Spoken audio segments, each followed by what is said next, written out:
Jerry Saab has the next question.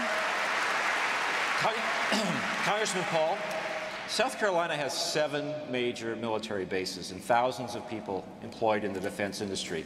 But you want to make major cuts in defense spending, several $100 billion in the coming years, that inevitably would cost South Carolina jobs. What do you say to people in this state who worry that your military plans would hurt the national security and cost South Carolina jobs? I would say your question suggests you're very confused about my position. I want to cut money, overseas money. That's what I want to do. I want to cut military money. I don't want to cut defense money. I want to bring the troops home. I'd probably have more bases here at home.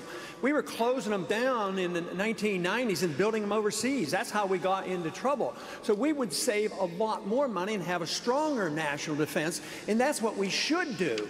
But to say that we would be weaker is absolutely wrong, because, and another important thing you should consider is the fact that the military is behind me more than the others. I get twice as much money from the active military duties than all the other candidates put together. So they're saying that I'm on the right track. They're sick and tired of those wars. They're sick and tired of the nation building and the policing activity. But to say that we would have less money for defense, we actually have more money. And if I may, I'd like to go back to the international financial thing. So, Congressman, just to be clear, your plan calls for freezing defense spending at 2006 levels, which is well below where we are today. You still don't understand.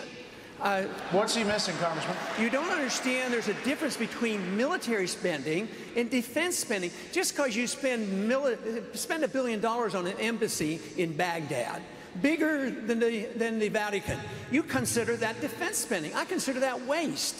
So now, if you want to, a little while ago, we were talking about, funding the unemployed. Of course, that should be privatized, and I don't support it. But I don't support cutting that off like that. I'd cut some of this military spending, like Eisenhower advised us. Watch out for the military-industrial complex. Defend this country. We have to have a strong national defense, but we don't get strength by diluting ourselves in 900 bases, 130 countries.